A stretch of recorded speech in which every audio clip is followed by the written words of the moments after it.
Ya, Assalamualaikum warahmatullahi wabarakatuh. Kenalkan nama saya Hidayatullah, NIM 2101194. Saya mahasiswa STMB Depok. Pada kesempatan ini saya akan menyampaikan apa itu definisi dasar bisnis, pengertian dasar bisnis, ruang dasar bisnis, tujuan dan manfaat agar dasar bisnis, dan pembahasan khusus tentang mengelola tanggung jawab sosial dan etika bisnis, dan uh, yang lainnya.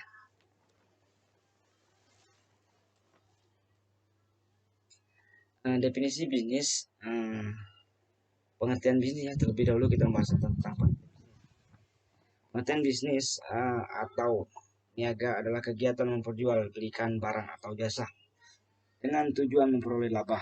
Dalam ilmu ekonomi bisnis adalah suatu organisasi yang bertujuan barang atau jasa kepada konsumen atau bisnis lainnya yang dibutuhkan oleh para konsumen ya.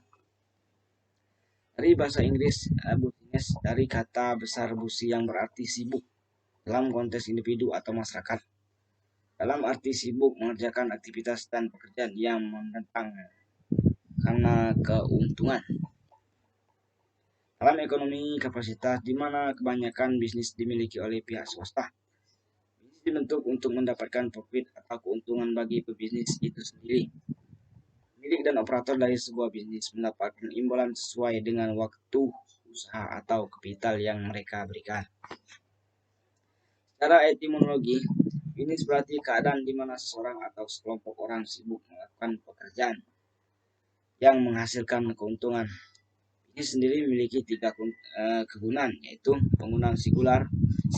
Kata bisnis dapat merujuk pada badan usaha, yaitu kesatuan yuridis hukum ya, teknis dan ekonomi yang bertujuan untuk mencari laba atau keuntungan sebanyaknya.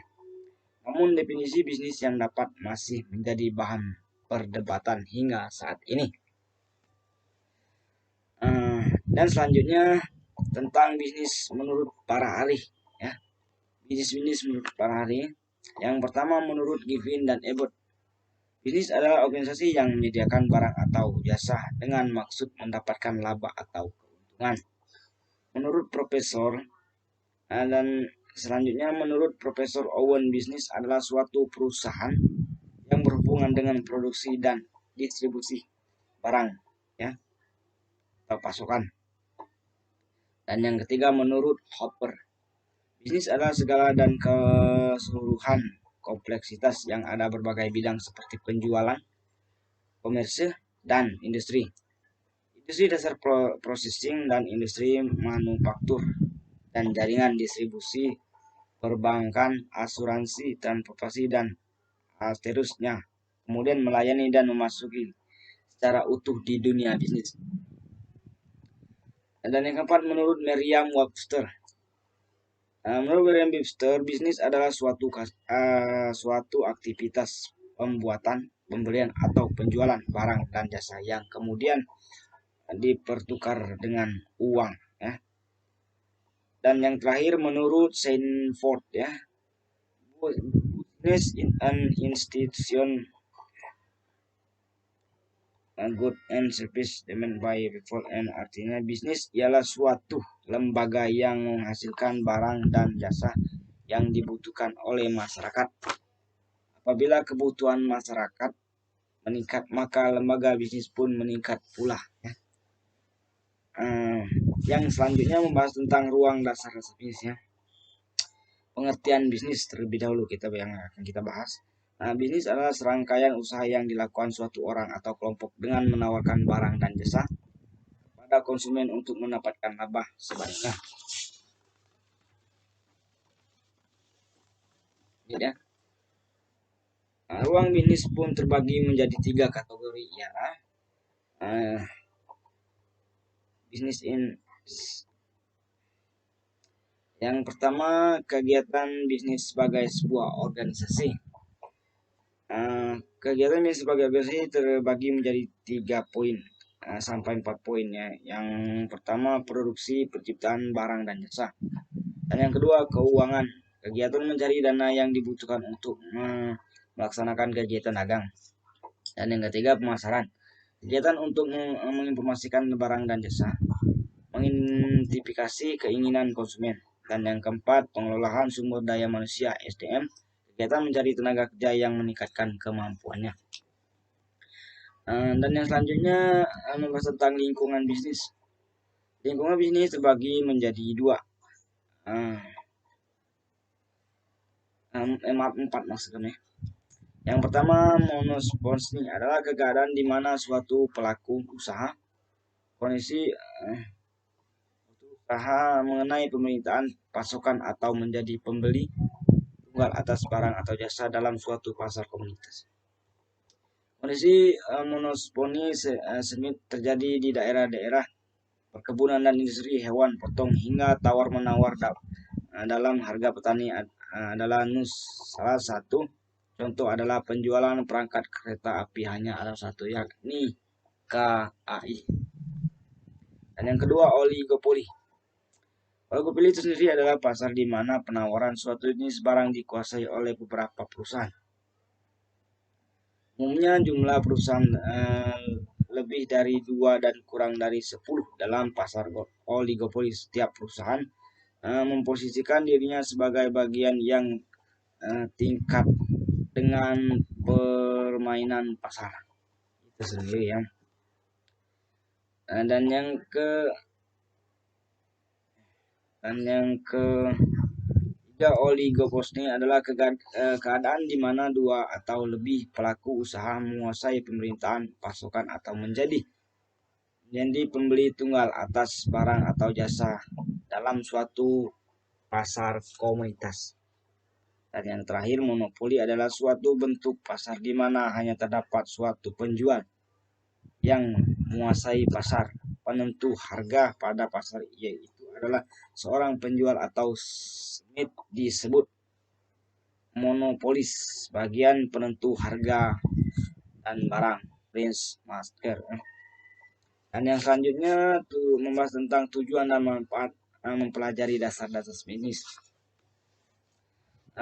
Secara umum, tujuan suatu bisnis adalah menyediakan produk, beberapa barang atau jasa untuk memenuhi kebutuhan konsumen serta memperoleh keuntungan dari aktivitas yang dilakukan. Dari bisnis yang mereka lakukan atau yang kita lakukan dalam suatu cerminan dari berbagai hasil yang diharapkan bisa dilakukan bagai bagian organisasi perusahaan, produksi, pemasaran, personilnya, dan lain-lainnya. Dan manfaat dasar bisnis adalah memajukan kesejahteraan masyarakat, mencegah terjadinya polusi, dan menciptakan lapangan kerja bagi masyarakat yang membutuhkannya. Dan yang lanjut, membahas tentang lanjutan mengelola tanggung jawab sosial dan etika dalam bisnis. Pertama, apa itu tanggung jawab sosial ya? Tanggung jawab sosial adalah responsibility adalah kerangka kerja etis di mana individu atau perusahaan bertanggung jawab untuk memenuhi tugas sipil mereka dan mengambil tindakan yang akan menguntungkan masyarakat secara keseluruhan. Ya, pada umumnya. Apa itu etika bisnis? Yang lanjutnya, etika bisnis merupakan ajaran dalam perbedaan antara benar dan salah dalam memberikan bekal kepada setiap pimpinan perusahaan ketika mempertimbangkan pengambilan keputusan strategi terkait dengan masalah moral yang kompleks. Selanjutnya, mengelola tanggung jawab sosial dan etika dalam bisnis. Mengelola tanggung jawab sosial dalam jawab sosial dapat juga diartikan sebagai wujud pelaksanaan etika dalam organisasi. Tanggung jawab sosial didefinisikan sebagai kewajiban suatu perusahaan untuk mengambil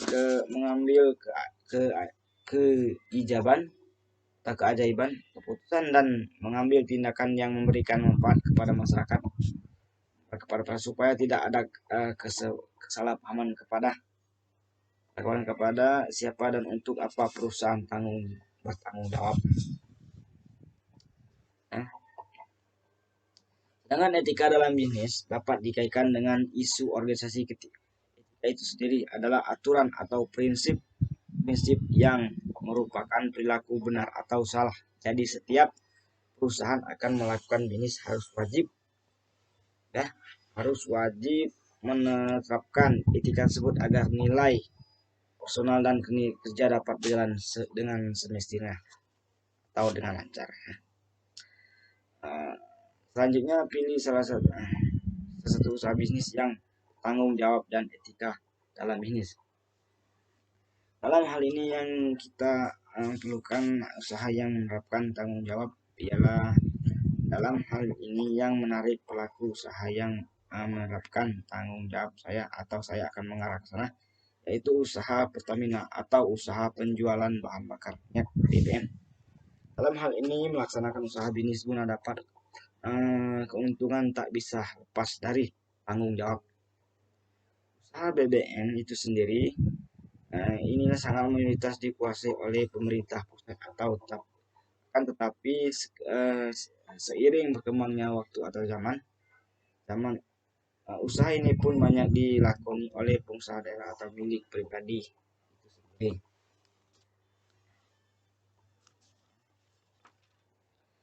Dampak jalannya usaha terdapat perkembangan modal dari investor, juga dapat konsumen dan prakerja di bawah timnya yang mendukung kelancaran suatu usaha bisnisnya.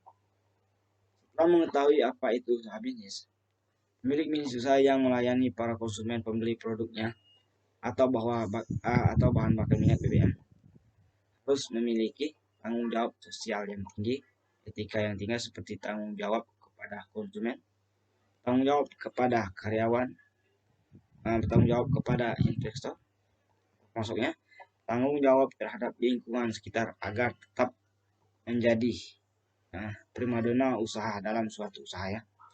Maka dari itu yang dinamakan mengutamakan dan melaksanakan bisnis dengan baik agar suatu bisnis dapat berjalan dengan semestinya. Jadi dari pembahasan di atas kita dapat simpulkan ya, dapat disimpulkan bahwa dalam mengelola suatu bisnis dapat diperoleh manfaat bagi pelaku bisnis, manfaat bagi masyarakat, dan manfaat bagi pemerintah negaranya. Oleh karena itu, adanya bisnis masyarakat atau individu bergotong royong untuk bisa berubah menjadi lebih berguna dan dapat memperoleh perekonomian yang lebih baik dan lebih lancar. Ya, terima kasih. Itu yang bisa dapat saya sampaikan. Dan jangan lupa like dan subscribe. Sampai bertemu video selanjutnya.